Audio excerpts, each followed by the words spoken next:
नमस्कार। देवभूमि डायलॉग की योग नगरी ऋषिकेश से कर्णप्रयाग की जो यात्रा चल रही थी, अब हम उसके आखिरी पड़ाव में पहुंच चुके हैं और मेरे सामने आप देखेंगे ये आखिरी टनल है कर्णप्रयाग की।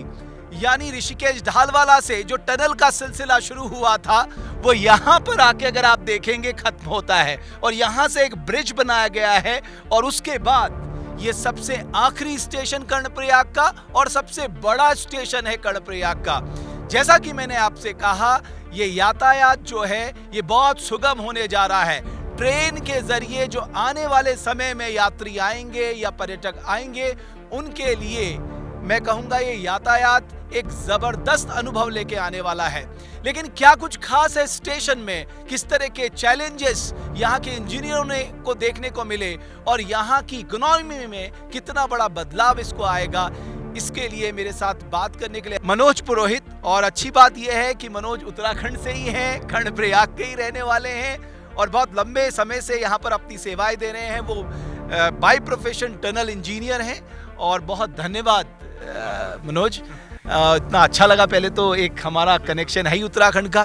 थोड़ा मुझे बताइए ना इसके बारे में कि ये आखिरी टनल है, थोड़ा क्या क्या खास है स्टेशन में? हमारी जो ये टनल है ये गौचर से लेके और ये कर्णप्रयाग का सिमई जो प्लेस है ये लास्ट स्टेशन है हमारा और ये सबसे बड़ा स्टेशन है उत्तराखंड, ये इस रेल प्रोजेक्ट का ऋषिकेश से कर्णप्रयाग तक का।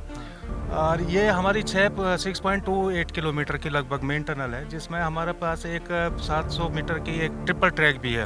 अच्छा। ये मतलब काफ़ी बड़ी टनल है और 3 गुना बड़ी है ये जो मेन टनल से है। हाँ। तो ये 700 मीटर है। अच्छा। हाँ, तो इसमें हमको काफ़ी इसका जो कंस्ट्रक्शन था, हाँ।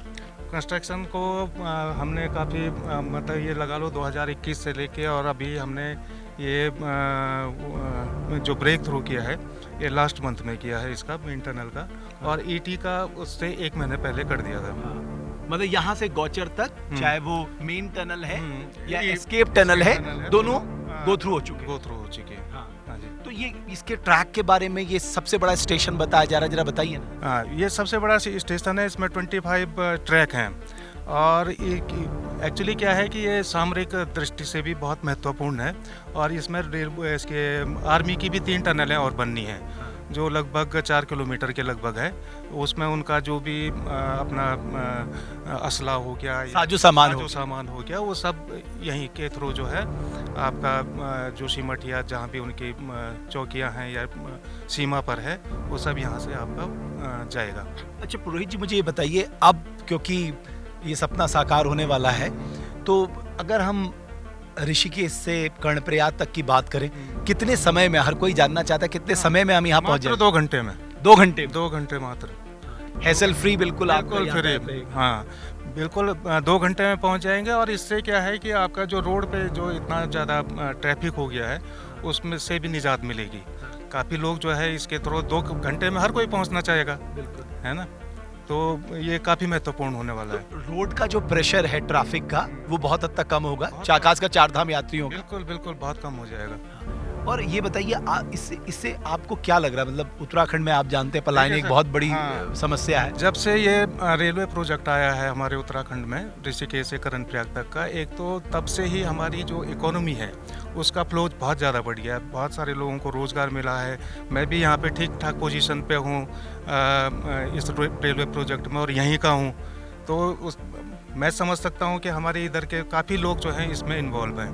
तो एक तो इकोनॉमी का वो जो फ्लो बढ़ा है, दूसरा इतना ट्रांसपोर्टेशन है, सामान आ रहा है, सरिया आ रहा है, ये सब सारी चीज़ें आ रही हैं। लोगों को जो है किराए पे मकान चढ़े हुए हैं, तो काफ़ी ज़्यादा ग्रोथ हुई है तब से। थोड़ा ये बताइए कि जब ये टनलिंग आप कर रहे थे ये कितना बड़ा चैलेंज था? ये काफ़ी चैलेंजिंग है और अभी तो हमने इसे कंप्लीट कर लिया है, लेकिन जब हम इसको कंस्ट्रक्शन में थे तो काफ़ी कुछ कई बार जैसे हमने ये NATM मेथड से हमने इसको कंस्ट्रक्ट किया है, तो काफ़ी मतलब सेफ्टी का वो रखना पड़ता है, ध्यान रखना पड़ता है ब्लास्टिंग से पहले, और उस सारी क्लियरेंस लेनी पड़ती है। और दूसरा क्या है, हिमालयन जियोलॉजी है तो थोड़ा बहुत इसमें क्या है कि रॉक की कंडीशन भी ख़राब रहती है, कई जगह पे ख़राब मिली है, तो उसको हमने सेफली जो है उसको पास किया है वहाँ से। और सेफ्टी के लिहाज से? सेफ्टी के लिहाज से भी बहुत हम लोगों ने काफ़ी उसको ध्यान रखा है उसका, और 0 एक्सीडेंट, मतलब कोई कैजुअलिटी नहीं हुई है हमारी इस टनल में गौचर से कर्णप्रयाग तक की।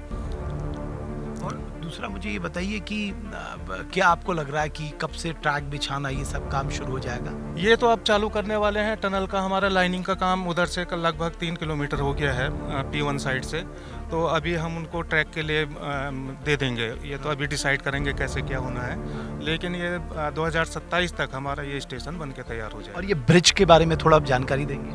ब्रिज ये हमारा एक रोड ब्रिज है और दूसरा ये हमारा रेलवे ब्रिज है, तो ये दोनों ही लगभग 125 मीटर के हैं।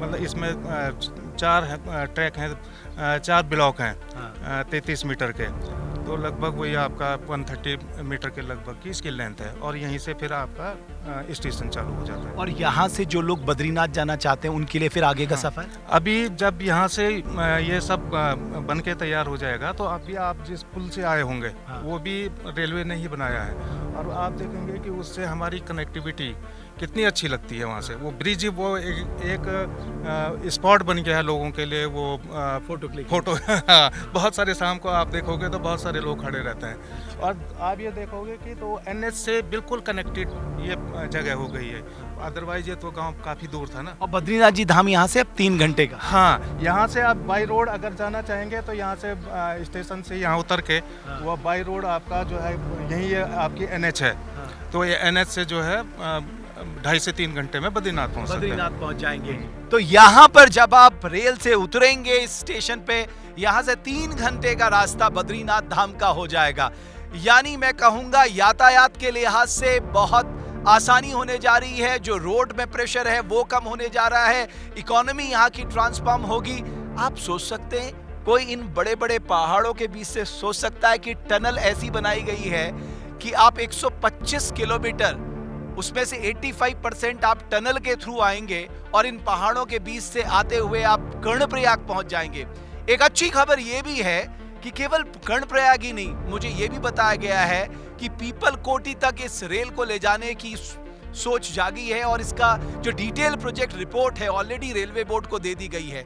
तो वो दिन दूर नहीं जब कर्णप्रयाग और कर्णप्रयाग से पीपल कोटी तक का रास्ता आप ट्रेन से पूरा करेंगे। तो जाहिर है ये एक ऐतिहासिक प्रोजेक्ट है, मैं कहूंगा भारत के सामरिक लिहाज से भी ये बहुत ही इंपॉर्टेंट प्रोजेक्ट है, और सबसे ज्यादा रणनीतिक लिहाज से मैं कहूं कि जरूरत पड़ने पर, क्योंकि जो मैं बार बार कह रहा हूं कि साहब इसकी स्ट्रैटेजिक इंपॉर्टेंस इसलिए है कि एक बड़ा भूभाग हमारा चीन के बॉर्डर से लगता है, और कभी आपातकालीन स्थिति हुई तो आप सोचिए हम कितनी तेजी से अपना साजो सामान जो है वो आर्मी जो है यहां तक ला सकती है। जो हमारी देवभूमि डायलॉग की यात्रा थी, उस यात्रा का एक तो मकसद था कि कितने चुनौतीपूर्ण वातावरण में इस ऐतिहासिक प्रोजेक्ट को अंजाम दिया गया है। साथ ही साथ ये अपने आप में भारत के इतिहास में एक टेक्नोलॉजी का एक ऐसा कारनामा होगा कि इस यंग माउंटेन में किस तरह से टनलिंग की गई, और टनलिंग के माध्यम से ट्रेन को कर्णप्रयाग तक लाया गया।